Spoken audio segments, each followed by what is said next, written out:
And we are back on Fresh Waves. I'm your host, Bren Masson, and we're speaking now with the infamous Claudiu Popa. Now, I'm going to say infamous because you did at one point have a fitness moment here on Whistle FM when it was Whistle Radio back in the day.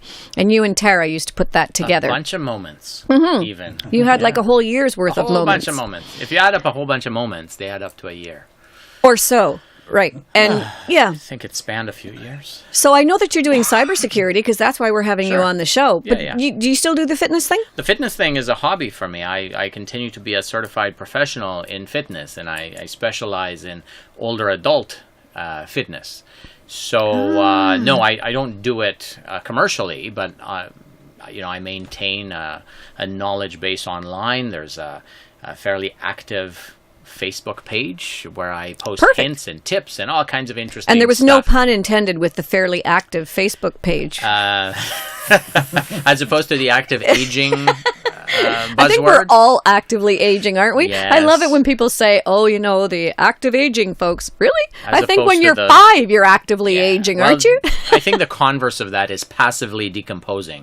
I think you're either actively aging or you're just on your way out passively. Right. So let's not do that. Let's not do that. Let's put up some resistance, just so we can say we did. I want to put up a lot of resistance, just saying, especially after hearing from Lyle about the hearing.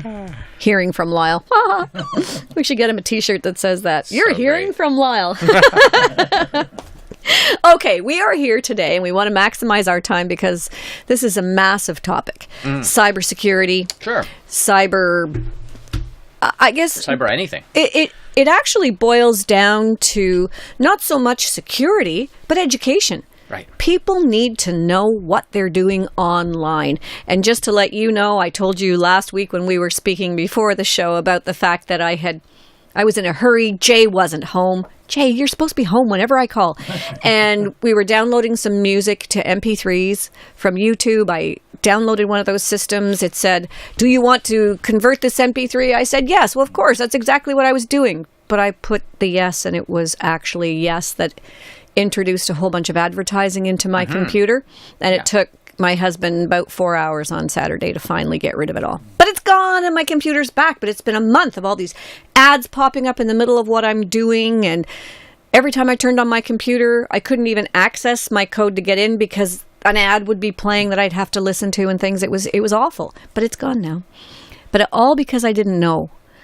And my daughter would have said to me, why did you do that? Well, I didn't know. And if you don't know, you don't know. So it's your fault. It is my fault. You let her move out. That was your original mistake. Right. They should all just stay home. You've lost control. But it is just a matter of understanding how it all works and knowing what to do and what not to do. I mean, there's simple things like, hello, folks. The worst password is password. Okay, maybe not the worst, but it's up there in the top 10, isn't it?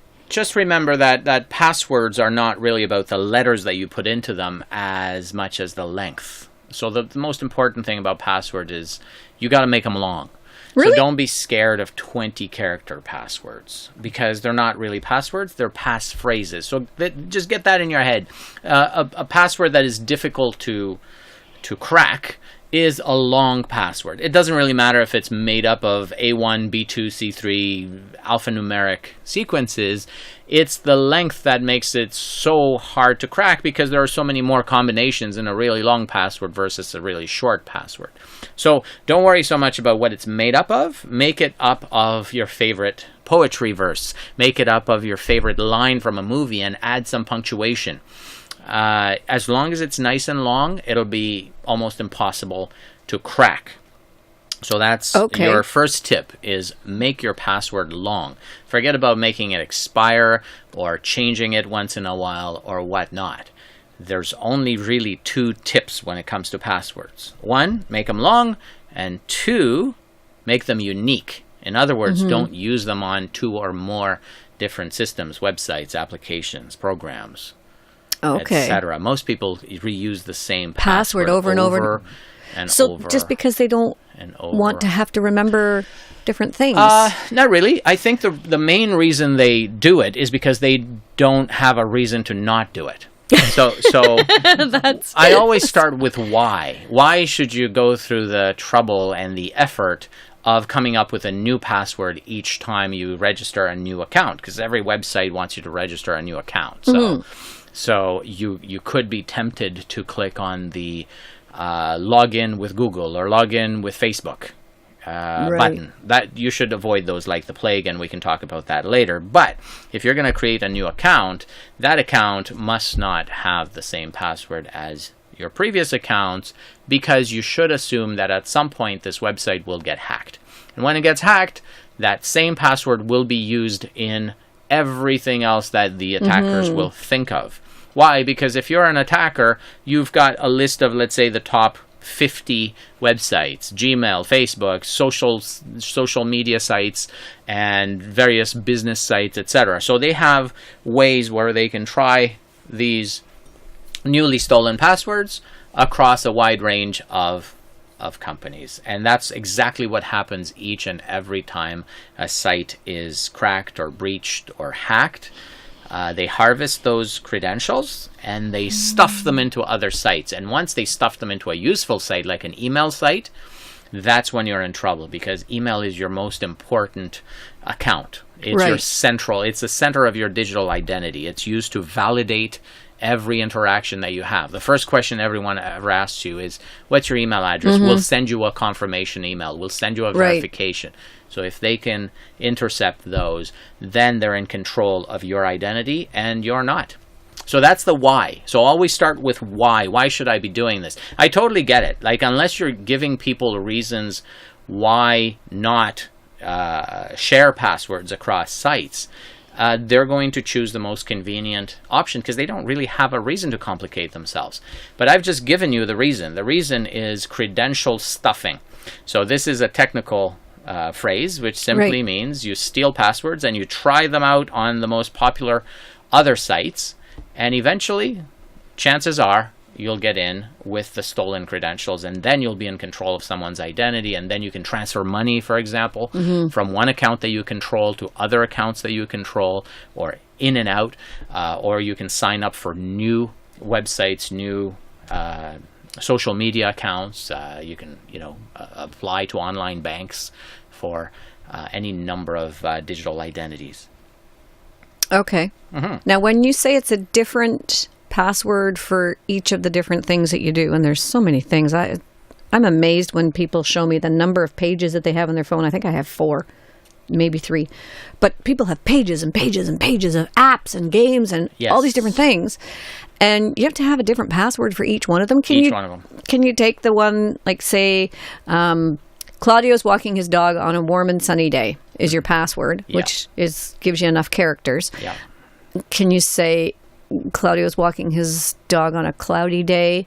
Claudio dog walks rainy You can sunshine? create variations on that password, but most people will realize immediately that the variations that they create, they're going to try to somehow align the variation with the website so that it'll remind them of what suffix to add to a stub, right? So there's a school of thought that says you pick up an original stub, like whatever your favorite phrase is, and on top of that you append something that changes, that is specific to the web, discernible by any attacker, right? So they'll find out that your pattern with Facebook is Claudiu's password and then a suffix that you add, maybe Facebook 123. And then they'll try Gmail 123 when they take the same pattern. So as long as there's a pattern, it's not a strong password. It needs to be unique and different. And the only way for you to keep track of all these is using a password database. There's no way to memorize all your passwords. Right? Like, I have 900 of them. So what do you mean by a password database? The keep on your phone, or? Yeah, that's right. So most phones have their own password databases built in. I like to have one that is separate from the ones that come with your phone. People like to use LastPass. People like to use 1Password. Now, I notice you're saying people, not you. People like to use KeePass. I am of the third group. KeePass is a little app that you download to your phone or to your computer or to whatever password or whatever platform you want. And the other two that I mentioned, LastPass and 1Password, are the best cloud-based password managers. So those are very, very good. It's just that they're websites. So there's a difference between having your password database in the cloud where it's accessible 24 hours a day by you, but at the same time, if someone steals enough of your credentials, they can get into it, as opposed to you having complete control of a little app that's only running on your device. Right. And so, you can only access it if you've got your phone in your hand. Right. So I prefer to have that level of control, but LastPass and 1Password are literally the best ones if you don't want to be tied down to a little app that's installed on your computer. I do like KeePass for another reason, and that's because it allows me to take the database and put it on different devices, or put it on a USB key and put it in the bank vault to back it up. So if I lose it, I'll always have multiple copies. These copies, by the way, if you lose them, it's not a big deal because they're very, very encrypted very tightly. Naturally, they depend on a password. And so you might ask, well, what about these 900 identities that are now suddenly protected by 1Password? Is that a smart thing to do?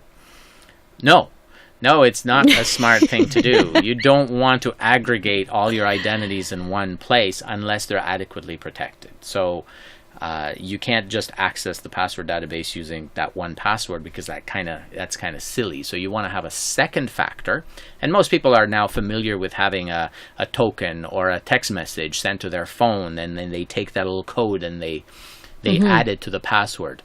That is called two-factor authentication, and it makes all the difference.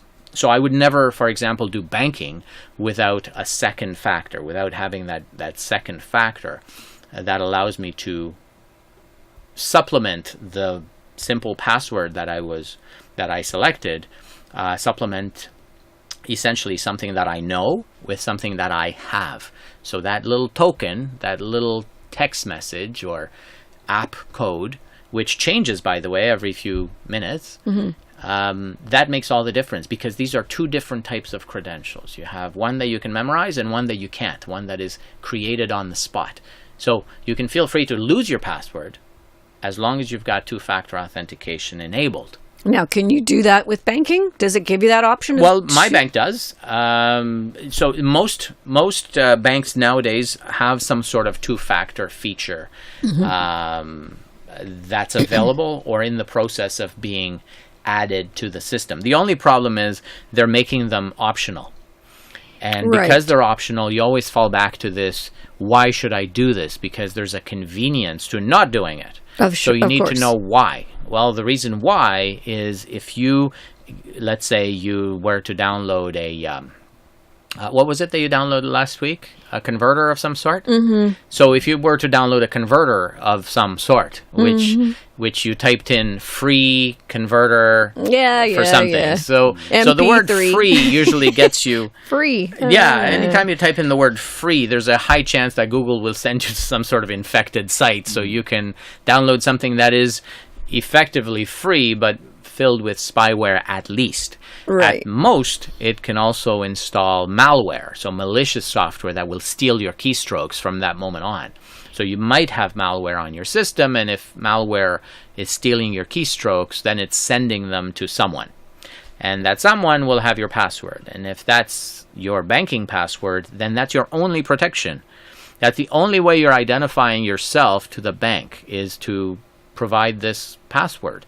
If anyone else can provide that same password, then they become you. So you need to have a second factor. You need to have some other proof that you are you, something that no one can steal. And that's your two-factor authentication. Always look for... that makes perfect sense. Yeah. And there are certain things that you go to when I'm going to TeamViewer and if I'm getting help to do something on my... Get to your stuff. I don't expect anyone to do the right thing unless they understand the why. Yeah. There has to be a why, because security is not about convenience. Convenience is the opposite of security. Yeah. So people always say, what's the opposite of security? Well, it's insecurity. No, it's not. It's convenience. And that's what you're competing against. So new products that are out on the market today are they're all saying, well, we'll make you secure with the least amount of effort. There's always a trade-off that you need to think about. And in the realm of things, when your system gets hacked, would you have rather spent the extra, and it's only a couple of minutes to get the code of a 2-tiered system and then put it in and all the rest of it? I'm sure you would have 6 times over to prevent yourself from being hacked. Right. The biggest issue is there is no piece of malware today that will advertise its presence. So most people... It doesn't stand up and say, I'm right over here. That's right. It's not in its interest. Why would it? Right? That was in the old days when it came up with little worms that were traversing your screen and doing all these funny, cute things, little viruses. But nowadays, the value is in infecting your system and staying inside your system for as long as possible so they can use the resources as they see fit.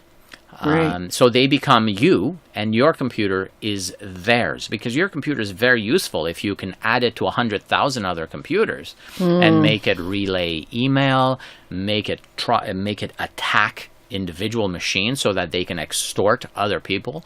So many people's computers, unbeknownst to them, are being used in criminal attacks against companies and against individuals in order to extort money from them. Mm-hmm. So, and you have no idea.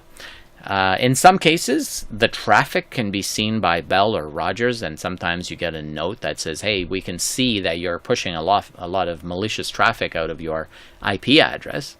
And we've taken the liberty to cut you off the internet.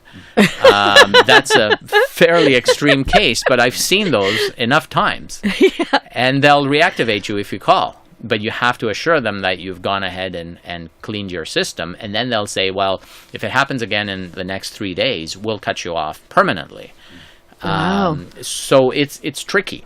The onus is on you to be responsible with For your your use of your computer Yeah. and your bandwidth, your internet connection. Okay, when it says on your computer, you've just signed into something and you've used a password and it said, would you like Google to remember you to this device? Mm-hmm. I always say no. Yeah, don't remember me. Never. Yes. But let me tell you, from a convenience point of view, It certainly is convenient. it would be really nice to not have to log into the library every time I go and just be able to say, yeah, remember it so I don't have to do this again. Yeah. So what I typically do is I recommend that you say yes to remember me on this device, but no to remembering my password. So those are two different screens that you're talking about. And I suspect that you've seen both. Right. So your browser, when you log into a new site, it'll say username, password in asterisks. Right. Would you like me to remember this for next time so you can log in easily? Always say no to the browser remembering your password, because your browser is the only thing that's between you and the internet. That means the internet can access your browser. The internet sites can tell what browser version you're using, what software has or has not been updated, so they can theoretically take advantage of any weaknesses that you know or that you don't know about in that browser. So don't trust the browser to take care of your passwords. Trust your password database to keep track of your passwords. Now, your password database, if you choose one of those 3 that I mentioned, I have no idea what my passwords are. This password database never shows them to me, and it puts them into the websites for me. All I have to do is right-click the name of the website, and it'll plug in both my username and password. So it's super convenient if we're talking about convenience. That is convenient. So it's very convenient. It'll come up with new passwords for you when you need them. It'll encrypt the entire thing. You can add notes to each and every one of your sites. So, for example, you can say, well, this is the previous password that I had on this site, or any other notes that you might want to associate with an account. All of that is encrypted. And you don't have to know what your passwords are, aside from the one that gets you into your account. That's very handy, because for one thing, no one should just have one email account. You should have multiple email accounts for different purposes. Mm-hmm. Some of them you may choose to expose to spam more readily. A lot of people sign up for many, many accounts, and those that complain about spam are the ones that don't really know they should be using a secondary account for Right. signing up to all these miscellaneous sites that they're oftentimes forced to sign up for in order to get access to something valuable Right. in that moment. Or when you're shopping and they say, "Can we have your email address?" I always say Right. no, but I'm Yeah. I'm astounded at the 15 people in front of me who just just go hand rattling it out. off their Yeah. email address. Yeah. What are you doing? And the one lady said, "Well, we need your email address." And I said, Yeah. "So I'm not allowed to buy this stuff without an email address? Fine, I'll Mm-hmm. put it all back." "Oh, no. We're not saying that. We just, we're encouraged to." Yeah. And that's great. Encourage someone else. Your email address is your unique identifier. There's only one email address on the entire internet. You can't have two, so it uniquely identifies you. It's your most valuable asset on the internet because you use it to communicate and to identify yourself. But it's also the most easily handed out, right? Because people don't understand how it can be exploited. Right. Once you give out your email address, by the way, people can impersonate you by just pretending to be sending email from your address to some random destination. The fact that they can't receive email to their own originating address, they don't care about that. No. They can ruin your name by sending out malicious software or any sort of malicious traffic or insults or posting things on social media as Bren. They can impact your good Right. name that way. So I wouldn't necessarily give out my email address readily. Right. At least not my personal one. Yeah, My business invent one. is. Exactly. Use a Invent Gmail one. address or something. Make it pseudonymous. So use a pseudonym. Right. Pseudonymous. One interesting thing that maybe it might be relevant, and it's not that much of a departure from the topic, is, and I'm sure that some of you have considered DNA testing. And there's all these DNA tests, right? That you can now there are It's companies. fascinating, but But how do you know when, right? Like, you don't know what can be done with your genetic information today, and you know even less what can be done with your genetic information tomorrow. Right? Exactly. You pass by someone on the street who looks eerily like you, Yes. but Yeah. younger. Yeah. And you know what? It is freaky, and people are not thinking about that when they do these things. So when they sign up, Yeah. because sometimes they get them for a present, let's say. Yeah. And they get them in a rush, and the site will ask you for your email address. They'll say, well, we take measures to anonymize you and to make your information private, but give us your email address. It didn't used to be that way. So when they first started, they used to say, look, we don't communicate with you by email at all. You just get an alphanumeric code that is unique to you. We don't care who you are. You can even use a fake address and use a P.O. box or send it to someone else at work in Right. your neighboring office. But now they've changed, and they're asking for email addresses and unique identifiers, which is a departure from how they used to be. So they actually used to be more secure than they are today. Right. So the reason I'm mentioning this is because yesterday I went to log into one of my I did one of the early DNA tests, and that was a cool one. It was powered by IBM. It was trustworthy and full anonymity. Mm-hmm. And that program has changed. So I went to get my results, and I found that the whole website had changed. So I emailed support, and they said, well, give us your email address and your alphanumeric code, and we'll dig it up for you. I said, well, no, because that defeats the purpose. That uniquely identifies me as being the owner of that account. So anyway, the bottom line is don't give out your personal email address especially when you're doing these DNA tests. Also, there's a number of DNA testing companies that have been that have been outed as just handing DNA information to law enforcement and to government agencies just for the asking. Mm-hmm. So, I mean, not that we have anything to hide, but it's weird that an organization would choose to not seek your consent, not inform you when this is happening. Yeah. It should send off little alarm bells. Exactly. You need to know what's happening with your information. Yep. At the very least, so you need to have informed consent. And you need to be able to revoke that consent, for example. You need to be able to say, okay, well, there needs to be a way to undo that sharing of information. Yeah, I've changed my mind. Always look for the word consent when you're reading privacy policies, which, of course, all of our listeners read every day. Right? Privacy policies. Yeah. That's the they first just click document. that button at the bottom that says, I agree, without reading. Yeah. Yes. That's always the first document I read just before going to sleep. Yeah. Well, it puts you to sleep. Absolutely. 3 lines max. All right, we have to take a little break here. You're listening to Fresh Waves on Whistle FM. We have Claudiu Popa, securities expert, in the studio with us this morning. Cybersecurities, I should say. When I say securities, sometimes people think it's the stock market. That's not what we're talking about. We're talking about computers, emails, and when we get back, we'll be talking about the dreaded e-transfer, shoving your money around and giving it to goodness knows who. We'll be right back, right after these few words. Claudiu here with knowledgeflow.ca. If your family has been the victim of cybercrime, cyberbullying, or malicious privacy abuses, you're not alone. It's happening every day and sometimes carries tragic consequences, as we've seen in recent news.